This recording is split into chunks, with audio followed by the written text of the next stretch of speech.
Although not the longest episode of this season, only about 16 episodes including the opening and other trailers that Rooster Teeth has, this episode still teaches us a few different things. Now, quick spoiler warning for those who haven't seen the episode just yet, I'm not going to be showing the episode or clips from it in this video, just images of the episode and analyses based on that. So this episode starts off right where last volume ended, with the vault under Haven Academy. Apparently it's not that difficult to get back into the vault once you know where it is, and once Cinder blasted a hole in the side of it, allowing anyone to get in, I guess as long as you know where it is. But we see Neo standing in front of what used to be the door to the pocket dimension that the Relic of Knowledge used to be in. Probably the pocket dimension was sustained by the relic itself. Now that the relic is gone, it's just a stone wall with a doorway arch around it. And it appears as though Cinder has explained everything to Neo about the relics, the maidens, and even Salem herself. Now, I question whether Cinder has explained everything, considering Cinder was about to say that we need to get the relic to help with Salem's plans, but she switched it to her own plans, so maybe Neo doesn't know everything about the powers of the relics, what they can actually do, and what Salem's end goals are. But at this point, they still strike a deal, as Cinder still holding her grudge against RWBy. Even though that's what lost her the relic in the first place, she's still trying to look for loopholes to Salem's orders of not to kill RWBy. But hey, someone else can, and I'm sure it's not against the rules if she restrains RWBy, or maybe damages her to the point of having her aura deactivate, and then, oh no, someone else stabbed RWBy. It wasn't my doing, Salem. Neo did it. Yeah, I'm sure that's going to go over real well with Salem. Even if Cinder brings back the relic to Salem, there'll be some praise, but also blatant disregard for Salem's orders. I'm sure Salem's not going to take too kindly to that. So they strike a deal, they're going to make their way to Atlas, and then Neo is going to be the one to kill RWBy, and that's all we see of them. When or how that will turn out, we don't exactly know yet. I'm hoping that Neo ends up switching sides so that we can have her become more of a main character, but we'll see what happens with that. We then actually cut to a flashback of sorts. We see a new person, a woman wearing a skull mask, who, at the cry of an Nevermore, pulls out a scythe. And considering this episode is called the Grim Reaper, we can assume that it's referring to her. The Nevermore attacks, and we see her pull out a second scythe, which these scythes have an amazing power.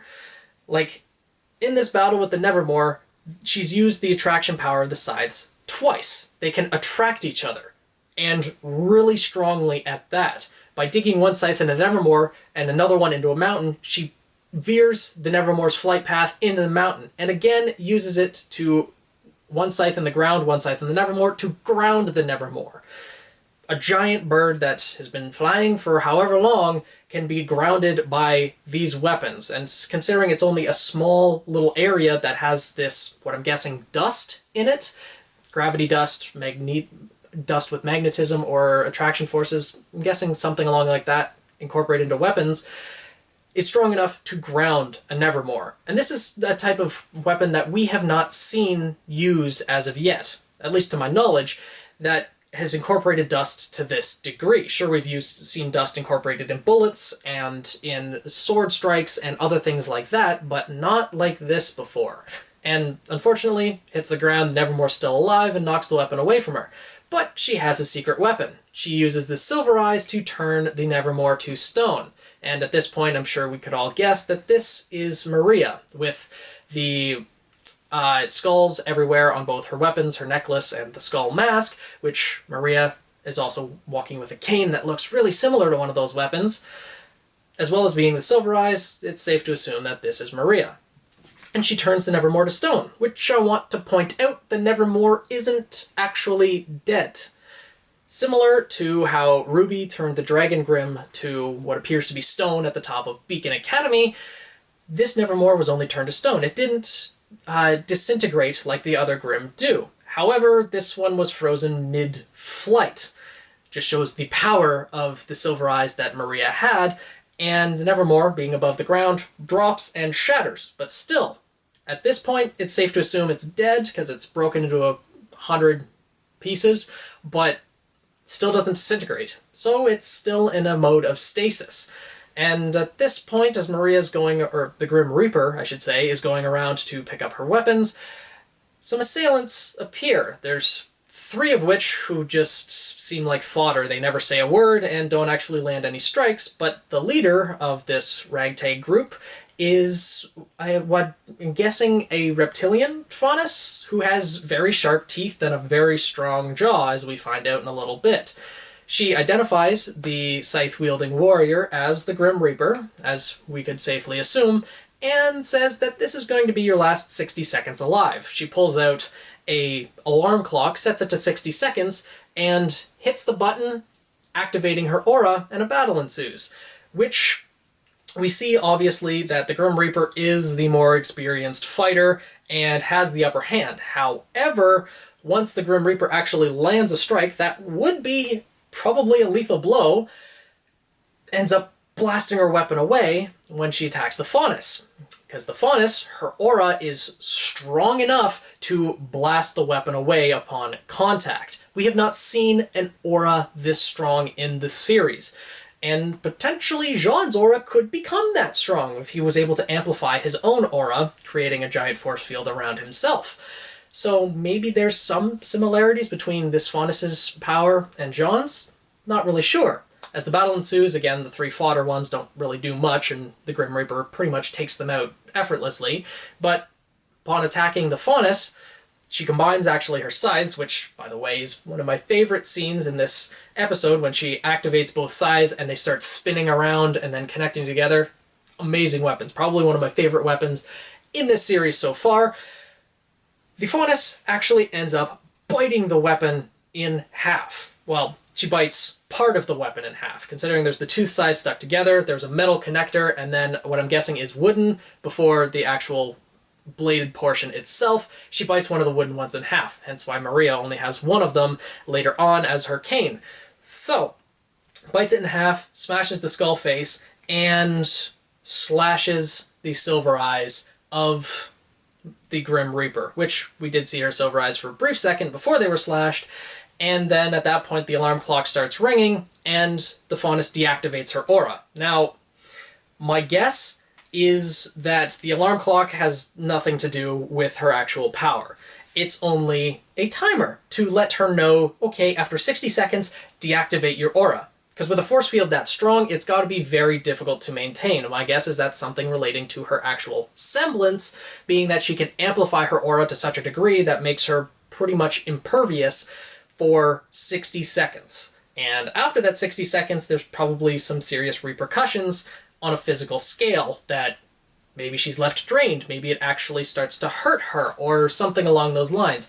Unfortunately, we'll probably never know, considering that, well, she didn't survive after that. She got a little bit too cocky, and even though the Grim Reaper, being blinded, was still able to use the attraction forces of her scythe, slam one into her back, and then kill the Faunus and likely the other 3 that were with her. Now, one interesting thing that the Faunus actually said was, "My master wanted you dead because of your eyes, but now that you're blind, I guess you could maybe convince me to let you live." So she had a master who knew about the silver eyes, and that's why she wanted her dead. So, my guess, this Faunus was once one of Salem's underlings. Maybe we'll find out in a flashback of Salem's past, you know, between where she became the Salem that we know now and, well, current timeline. Maybe we'll see some of her previous underlings, because of course the 4 that she has now haven't been her underlings forever, considering they are mortal beings. But it then flashes back to current timeline, and we see Maria is in fact the one recounting this story, and Crow is dumbfounded at the fact that Maria was the Grim Reaper, a legend among huntsmen and huntresses. And Crow even admits to modeling his own weapon after hers, meaning that since RWBy modeled her weapon after Crow's, that by default, she modeled her weapon after Maria's as well. So they even have now more of a connection outside of just being fellow silver-eyed warriors. They also have similar fighting styles. So that means that Maria can teach Ruby even that much more. And, you know, Crow, idolizing her, wanting to be like her, Maria goes on to say, "You don't want to be like me. I'm a failure. After my eyes were taken, even after having a surgery to repair them to the extent that they are now, so that she can actually see again, she went into hiding. She ran away." And it seems like Crow is actually following in her footsteps by being kind of a failure himself. She's really targeting Crow, and I'm hoping that since Crow idolized her, that Maria can get Crow back on his feet, maybe get him to quit drinking and become an elite huntsman that he's supposed to be, instead of following this path of despair. That's my hope, at least. And plus, she could also train Ruby with her silver eyes. As Ruby actually mentioned, you can still do good. You can just train me to use my silver eyes like you once did. And it looked like Maria was actually going to agree to it, kind of. But before that, Ruby got a call from Vomit Boy. It's nice to see that there's a throwback to Volume 1, that Ruby, even in her contacts list, has Jean listed as Vomit Boy. And they realize that they're actually close to the city. And upon going over a hill, we actually see the city. Argus is looking very well defended. It's got a thick wall in front, 2 mountains at the side, and the ocean to the rear, so on all fronts, it's very well defended. And when they get into Argus, we see that it's a very populated city as well. Nora is actually the first to find them, who, upon seeing them, is most excited to see Oscar, or Cute Boy Oz, as she calls him, I believe. She also comments on who's the old lady, but, you know, Ren and Jean end up showing up very soon after, and there's actually a touching reunion between Jean and Ruby. I'm sure Lancaster shippers will be very happy to see that, but it makes sense considering the connection that those two have had going through their time at Beacon, time on Team Ranger, and everything that they've experienced since then. But I'm guessing the explanation of Maria and everything like that's probably happened off screen, because they then all go on a trolley, it looks like, and travel around Argus. As Nora and John and Ren explain, with things that we kind of already know, that, you know, Argus was settled by both Mistral and Mantle, or Atlas, that, you know, Mistral wasn't having that much effort, but Atlas helped out. They have a military presence there to help with trade, everything of that sort, and it's kind of established by both countries now. So they end up getting off, and upon being asked, you know, where exactly are you guys staying, conveniently across the street is a blonde woman who looks very similar to one of the characters we already know. And of course, as everyone else recognizes, this is Jean's sister. Ruby looking a little bit too excited at that fact, and of course, Jean looking very concerned at Ruby's excitement. So they're staying with Jean's sister, Saffron, who is absolutely delighted to share stories about her little brother Jean, and he's not too happy about that. She has a kid as well, which Yang and Weiss are fawning over, and we actually see Jean's family photo. So we get to see a picture of Jean and his 7 sisters in this little photo. And yes, I had to go back to look up that they were 7 sisters, because a couple of those sisters look very tomboyish, so I was starting to question that fact. But yes, these are all Jean's 7 sisters. As I mentioned, a couple of them are tomboyish. There's one that looks kind of like the stereotypical Poindexter, like has the big round glasses and the book in front of her, so she's probably a very intelligent woman at this point. Looks like a pair of twins. Jean's older sister, which I'm guessing is Saffron, who has her hand on Jean's head as he's holding the sign HELP, as I'm guessing any little boy born into a family with 7 sisters would be. And it kind of looks like Jean's the smallest, so I'm guessing he might be the youngest. It's also explained that Jean and Saffron are the only ones living outside of their home, so I'm guessing we might not encounter any of Jean's other siblings in the near future. We might later on, but as of right now, we might not. And we don't see actually Jean's parents in this photo either. We then end up meeting Saffron's wife, named Terra Cotta, who ends up being an actual technician on the communications tower in Argus, which allowed Jean to contact Ruby using the phone and everything. So it's at least good to know that the local communication systems are still active, even though the global is down and out thanks to Cinder, Torchwick, and Salem. But hey, at least it's something, although this tower is on the fritz, and apparently Terra Cotta is being blamed for it. We also see that, they're a nice family, actually. Terra Cotta and Saffron are happy to help out any huntsmen, huntresses because of everything that they do, especially one as elite as Crow. And they even question, is it legal for you to be carrying or keeping with you all of these students, taking them with you on a mission? And of course he comes up with some excuse, Maria not looking that impressed, but, it works. And upon being asked, what do you plan to do now? Well, they say, we'll try checking out the military base. Of course, Jean, Ren, and Nora, being in Argus for at least a couple days already, have tried that. And the episode ends off with the gates of the military base being slammed in the face of Team RWBy. And that's where the episode ends. That's quite surprising. I can understand how Jean, Nora, and Ren would be turned away because they're just 3 kids. But Team RWBy has a Schnee with them, wearing the Schnee crest on the back of her clothes, and everything like that. You'd think the military might recognize her, potentially, but I don't exactly know what story Jacques Schnee actually gave to the public as to whether his daughter never ran away at all and there was just no story given out, or maybe the concerned father is still wishing for the safe return of his daughter, who he's probably going to lock in a cell under the friggin' mansion. But, needless to say, the military didn't do anything, which also makes me question whether Ironwood actually has control of the military at this point.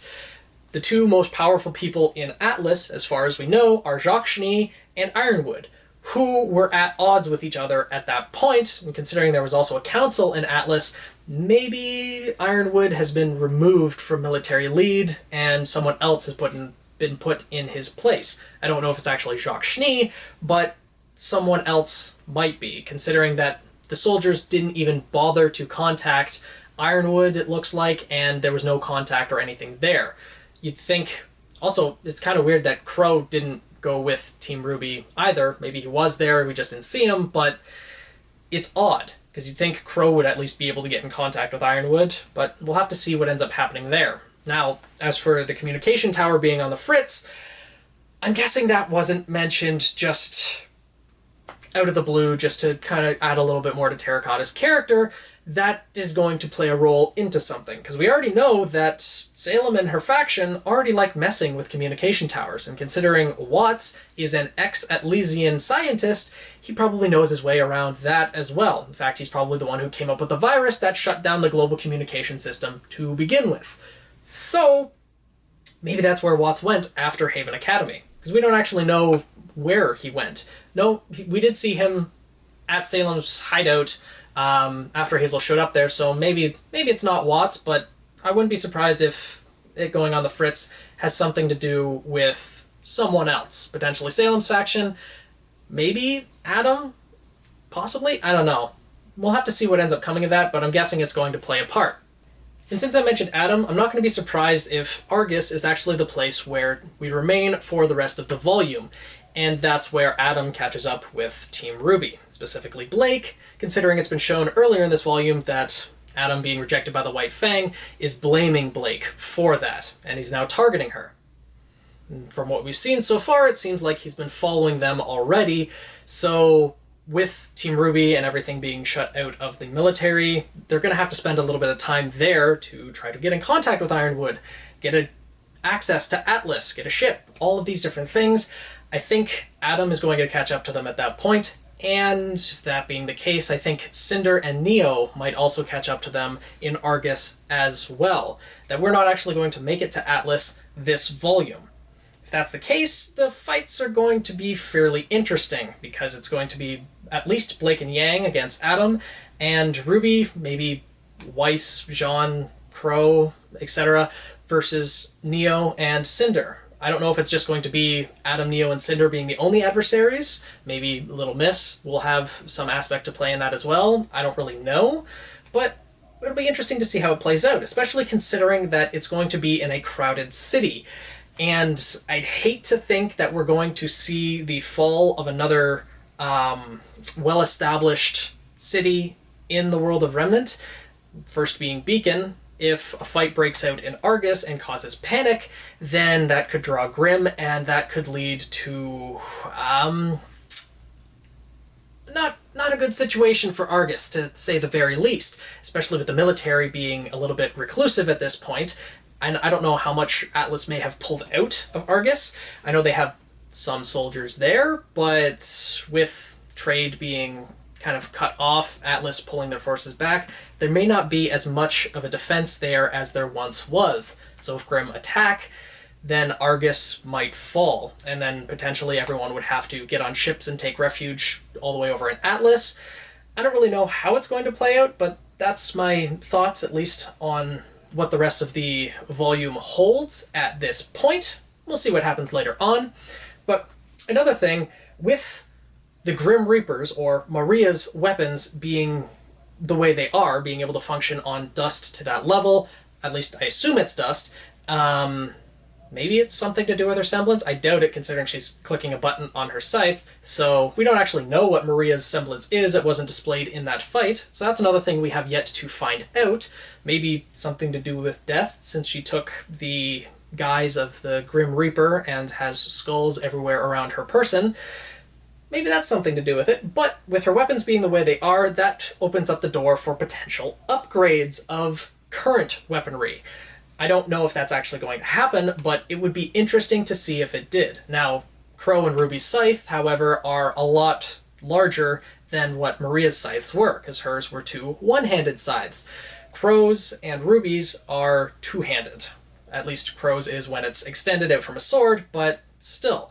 There is the potential for weapon upgrades, and especially with Weiss being akin to dust, if Maria recounts the story and Weiss realizes that dust has been used in her weapon, there could be implications with that. And, you know, it'd be nice to see that weapons continually upgrade throughout the series, not just Jean's weapon, Corsia Moore's, being incorporated with Pyrrha's metal, but something more than that with everyone else's weapons. So, let me know what you guys think on this overall episode. I know there wasn't really all that much that happened, but it was still a really good episode overall. I loved seeing Maria's backstory, how she was the Grim Reaper, and it explains all of, or at least somewhat explains, all the skulls that are around her person and her persona.